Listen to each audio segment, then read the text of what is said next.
जय हिंद दोस्तों, कैसे हैं आप सब। जैसा कि हम सभी जानते हैं, आगामी 2 महीनों के भीतर ही उत्तर प्रदेश पीसीएस और एमपी पीसीएस दो महत्वपूर्ण राज्यों की लोक सेवा आयोगों की परीक्षाएं हैं। तो उन परीक्षाओं को ध्यान में रखते हुए हम अपने यूनिक एग्जाम्स पीसीएस पोर्टल पर यह प्रीवियस ईयर क्वेश्चन और उसके साथ साथ कुछ महत्वपूर्ण जो उस टॉपिक से रिलेटेड पॉइंट्स हैं जो कि परीक्षाओं में पूछे जा सकते हैं उसको हम लोग लेकर आ रहे हैं। तो हम लोगों ने कल अध्ययन किया था इकोनॉमी के बारे में, हल्की जानकारी, उसके संबंधित जो महत्वपूर्ण प्रश्न परीक्षाओं में पूछे गए हैं, प्रीवियस ईयर की ये क्वेश्चन है, उसको हम लोग सॉल्व करेंगे आज। ठीक है, तो पहला हमारा जो प्रश्न है, निम्नलिखित में से कौन सा आर्थिक विकास का प्रमुख कारक नहीं है। ठीक है, मैं कलर चेंज कर लेता हूं। हाँ, अब चलिए, नहीं है, हमको इस पे ध्यान देना है। तो पूंजी का संचय एवं तकनीकी सुधार, जनसंख्या में परिवर्तन, विशेषीकृत क्रियाओं गतिविधियों में श्रम विभाजन, तकनीकी विद और नौकरशाह। तो कल हम लोगों ने देखा था कि आर्थिक विकास के प्रमुख तत्व क्या क्या हैं। ठीक है, तो ये है, ये है, ये है और ये नहीं है, ऑप्शन डी नहीं है। इसका उत्तर क्या है? ऑप्शन डी है। चलिए आगे चलते हैं। भारत $5 ट्रिलियन अर्थव्यवस्था का लक्ष्य कब तक प्राप्त कर लेने का लक्ष्य रखा है? मतलब भारत कब तक $5 ट्रिलियन इकोनॉमी बन जाएगा? 2022 तक, 2024 तक, 2026 तक या 2030 तक?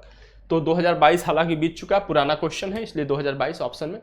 ये इसका उत्तर है 2024 तक। ठीक, अगर हम बात करें तो ये फाइनेंशियल ईयर की, इसमें कई बार जो है विवाद की स्थिति भी होती है कि 2025 है, 2024 है। तो 2024-25 इसका सबसे अच्छा उत्तर तो ये है कि फाइनेंशियल ईयर, वित्तीय वर्ष 2024-25 तक भारत को $5 ट्रिलियन इकोनॉमी बन जाना है। ठीक, चलिए आगे चलते हैं अगले प्रश्न की ओर। नीचे दो कथन दिए गए हैं, जिसमें से एक को कथन ए, मतलब एक को कथन कहा गया है, दूसरे को कारण कहा गया है। अब उसके बाद हमको कोड या कूट को देखकर सही उत्तर का चयन करना है। चलिए, राष्ट्रीय ढांचागत पाइपलाइन एनआईपी, राष्ट्रीय ढांचागत पाइपलाइन सरकार द्वारा वर्ष 2020-30 की अवधि के लिए आरंभ किया गया है। एनआईपी का उद्देश्य सभी को समान ढांचागत सुविधा प्राप्त कराना है। अब हमको क्या करना है? इसका कूट देखना है। ठीक है, तो पहले हम देख लेते हैं इसी के बारे में। ठीक, तो एनआईपी जो सरकार द्वारा लाया गया था, यह 2020 से 2025 तक के लिए लाया गया है, न कि 2030 के लिए। तो कथन ए तो गलत हो जाता है। अब देखते हैं, और कारण जो है सही है। अब देखते हैं, ए और आर दोनों सत्य हैं, जबकि गलत है तो ये अभी गलत हम लोग देख लेते हैं। ए और आर दोनों सत्य हैं, ये भी देख लेते हैं, गलत है तुरंत। ए सत्य है परंतु आर गलत है, यह भी गलत है। इसका मतलब विकल्प डी सही है। ए गलत है परंतु आर सत्य है, ये कथन सही है। चलिए आगे चलते हैं अगले प्रश्न पे। अगला प्रश्न है, कंपनियां प्रौद्योगिकी की मदद से कारोबारी प्रक्रिया की पुनर्रचना क्यों करती हैं? हमको देखना है। उपभोक्ताओं की मांग एवं अपेक्षाएं निरंतर बढ़ रही हैं, सही बात है। कम लागत पर उत्पादों और सेवाओं में प्रतिस्पर्धा बढ़त प्राप्त करने हेतु सूचना प्रौद्योगिकी का लाभ उठाया जा रहा है, यह भी सही बात है। अर्थव्यवस्थाओं के विश्वव्यापी उदारीकरण के साथ परिवर्तन की दर तीव्र हो गई है, यह भी सही बात है। इसलिए ये चारों कथन सही है, ऑप्शन डी सही है। ठीक, चलिए आगे चलते हैं अगले प्रश्न पे। अगला प्रश्न है, अल्प विकसित अर्थव्यवस्था की सामान्यतः विशेषता होती है। प्रति व्यक्ति निम्न आय, यह होती है। पूंजी निर्माण की निम्न दर, यह भी होती है। निम्न आश्रितता अनुपात, अब देखिए, निम्न आश्रितता अनुपात अगर है व्यक्ति की, तो वह अल्प विकसित नहीं बल्कि विकसित अर्थव्यवस्था कही जाती है, तो यह नहीं है। तृतीय क्षेत्र में अधिक कार्यबल शक्ति का होना, मतलब सेवा क्षेत्र की बात करी जा रही, तो नहीं, यह भी नहीं है, यह भी नहीं है। यहाँ पे विकसित अर्थव्यवस्था में, अल्प विकसित अर्थव्यवस्था में क्या होता है? प्राथमिक क्षेत्र में होते हैं। ठीक है, तो पहला और दूसरा ऑप्शन सही है। चलिए आगे चलते हैं, मतलब पहला और दूसरा सही है। चलिए आगे चलते हैं। निम्नलिखित में से कौन सी विशेषताएं भारतीय अर्थव्यवस्था को विकासशील श्रेणी में लाती है? ठीक है, डेवलपिंग कंट्री बनाती है। चलिए आगे देख लेते हैं। मुख्य कृषि का मुख्य व्यवसाय होना या कृषि मुख्य व्यवसाय, ठीक, चलिए यह सही है। प्रच्छन्न बेरोजगारी, यह भी सही है। जब हम लोग बात करेंगे तो हम लोग देखेंगे कि प्रच्छन्न बेरोजगारी या छिपी हुई बेरोजगारी क्या होती है। मतलब व्यक्ति तो दिख रहा है कि नहीं काम कर रहा है, लेकिन असल में वह कोई भी उत्पादक कार्य नहीं कर रहा होता है। चलिए ठीक है। मानव पूंजी की निम्न गुणवत्ता, यह भी होती है। यदि उच्च गुणवत्ता हो जाए तो हम विकसित ना हो जाए, ठीक है। प्रोटीन का प्रति व्यक्ति सेवन उच्च होना, जब हमारे पास संसाधन ही नहीं है, हमारे पास जो है कि बेहतर तकनीक ही नहीं है, ठीक है, तो कैसे हम प्रति व्यक्ति को प्रोटीन दिला सकते हैं? क्यों? क्योंकि उसे प्रोटीन मतलब तकनीक का क्या रिलेशन है? क्योंकि जब तकनीक होगी तो हम अच्छे से अच्छे कम समय में या कम मतलब अधिक जो है कि प्रोटीन वाली फसलें उत्पादित कर सकेंगे, अच्छी प्रोटीन वाली फसलें उत्पादित कर सकेंगे, सभी जगह कर सकेंगे, ठीक है, तो इससे रिलेटेड है। तो चलिए यह भी नहीं है, तो पहला, दूसरा और तीसरा सही है। चलिए पहला, दूसरा और तीसरा सही है। आगे चलते हैं। भारतीय अर्थव्यवस्था वर्णित की जा सकती है किस रूप में? एक पिछड़ी एवं गतिहीन अर्थव्यवस्था नहीं, यह नहीं है। एक विकासशील अर्थव्यवस्था, यह बिल्कुल सही है। बाकी अर्ध विकसित अर्थव्यवस्था, विकसित अर्थव्यवस्था, ऑप्शन बी सही है इसका। आगे चलते हैं। मिश्रित अर्थव्यवस्था का अर्थ है, मिश्रित अर्थव्यवस्था मतलब जहां सरकार और निजी क्षेत्र दोनों का अद्भुत समन्वय होता है, ठीक है। तो जहां कृषि और उद्योग नहीं, जहां राष्ट्रीय अर्थव्यवस्था में सार्वजनिक क्षेत्र के साथ साथ निजी क्षेत्र, अर्थात सरकार का जो मतलब होता है पब्लिक सेक्टर होता है, ठीक है। तो ऑप्शन बी सही है, ठीक है, ऑप्शन बी इसका सही है, ऊपर ही मिल गया। भारतीय अर्थव्यवस्था है क्या मिश्रित अर्थव्यवस्था, समाजवादी, पूंजीवादी, गांधीवादी समाजवादी अर्थव्यवस्था? तो ये क्या है? एक मिश्रित अर्थव्यवस्था। हम लोगों ने कल देखा इसके बारे में, ठीक। मिश्रित अर्थव्यवस्था का तात्पर्य है, क्या तात्पर्य है? लघु एवं बृहद दोनों उद्यमों की विद्यमानता, निजी एवं सार्वजनिक दोनों क्षेत्रों की विद्यमानता, प्राथमिक एवं द्वितीयक दोनों क्षेत्रों की विद्यमानता, उपरोक्त में से कोई नहीं। तो विकल्प बी हमारा सही है, निजी और सार्वजनिक दोनों क्षेत्रों की क्या विद्यमानता। चलिए आगे चलते हैं। निम्नलिखित में से कौन सा भारतीय अर्थव्यवस्था का मुख्य लक्षण है? भारतीय अर्थव्यवस्था का मुख्य लक्षण बताना है। पूंजीवादी अर्थव्यवस्था नहीं है, समाजवादी अर्थव्यवस्था नहीं है, मिश्रित अर्थव्यवस्था है, उपरोक्त में से कोई नहीं। तो यह विकल्प सी सही है, मिश्रित अर्थव्यवस्था। चलिए आगे चलते हैं। यह सत्य होगा कि भारत को परिभाषित किया जाए किस रूप में? एक खाद्य की कमी वाले अर्थव्यवस्था के रूप में, एक श्रम आधिक्य अर्थव्यवस्था के रूप में, एक व्यापार आधिक्य वाली अर्थव्यवस्था के रूप में, या एक पूंजी आधिक्य वाली अर्थव्यवस्था के रूप में। तो खाद्य की कमी तो हमारे यहाँ नहीं है, ठीक है, निर्यात कर रहे हैं। श्रम बल हमारे यहाँ है, तो यह सही है।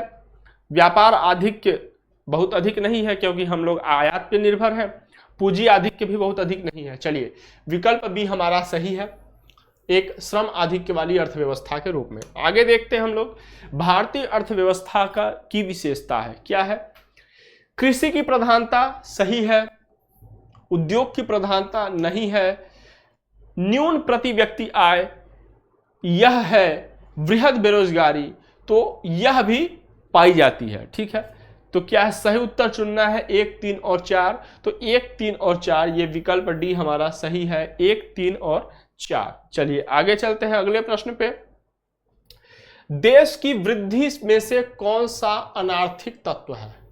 ठीक है, ऐसा कौन सा इन ऑप्शन से तथ्य है या तत्व है जो कि इकोनॉमिक नहीं होती, इकोनॉमिक एक्टिविटीज में उसका रोल नहीं होता है, ठीक है। चलिए, सामाजिक व्यवहार, प्राकृतिक संसाधन, शक्ति संसाधन या पूंजी संसाधन। तो प्राकृतिक संसाधन, शक्ति संसाधन और पूंजी संसाधन इनका रोल तो होता है, लेकिन ये जो सोशल बिहेवियर है इसका कोई रोल नहीं होता, सामाजिक व्यवहार का कोई रोल नहीं होता, ठीक है। चलिए आगे चलते हैं। भारत की अर्थव्यवस्था कैसी है? पिछड़ी हुई नहीं है, विकसित अभी नहीं हुए हैं, विकासशील हम हैं, अल्प विकसित है नहीं, तो विकासशील अर्थव्यवस्था, ठीक। चलिए आगे चलते हैं अगले प्रश्न की ओर। अच्छा, विकासशील और अल्प विकसित में बहुत थोड़ा अंतर होता है, ठीक है, बहुत थोड़ा अंतर होता है, कोई निश्चित स्टैंडर्ड नहीं है, परिस्थितियों का अंतर होता है, ठीक। चलिए आगे चलते हैं।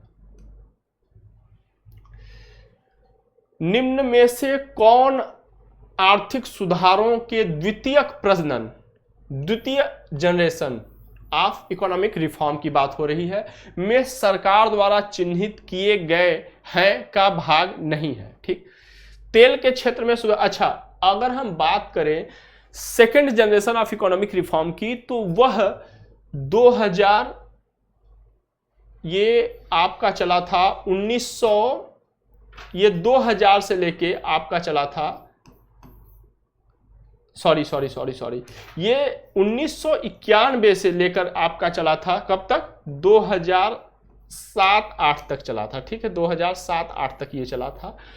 और इसमें ये जो माना जाता है कि जो सरकार है वह फाइनेंशियल रिफॉर्म करती है, फिस्कल रिफॉर्म करती है, सार्वजनिक क्षेत्र में सुधार करती है, मल्टीनेशनल कंपनीज को जो है कि इनवाइट करती है, एफडीआई के प्रवाह को बढ़ाती है, क्लीन इन्वायरमेंट की बात करती है, इन्वायरमेंट की बात करती है। ठीक है, तो उस हिसाब से अगर हम देखें तो तेल के क्षेत्र में सुधार, सार्वजनिक क्षेत्र में सुधार, ठीक है, शासकीय एवं सार्वजनिक संस्थाओं में सुधार, मतलब जो ऑर्गेनाइजेशंस हैं या जो स्ट्रक्चर रिफॉर्म की बात हो रही है। ठीक है, न्यायिक प्रणाली में सुधार इसका हिस्सा नहीं है। ठीक है, चलिए, ये 1991 से 2007-8 तक है। अगर हम फर्स्ट जनरेशन ऑफ रिफॉर्म की बात करें तो वो देश की आज़ादी के साथ शुरू हुआ, और आज़ादी के साथ शुरू होने पे 1950 के दशक में और 1960 के दशक में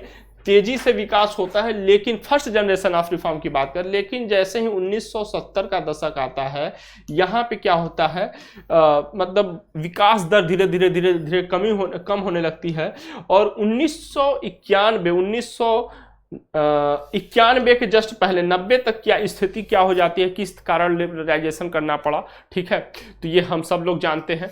ठीक है, आर्थिक सुधार नरसिम्हा राव के द्वारा क्यों लाया गया, ये हम सब लोग जानते हैं। तो इसी कारण जो है कि ये सेकेंड जनरेशन 1991 से शुरू होता है। ठीक, चलिए आगे चलते हैं अगले प्रश्न की ओर।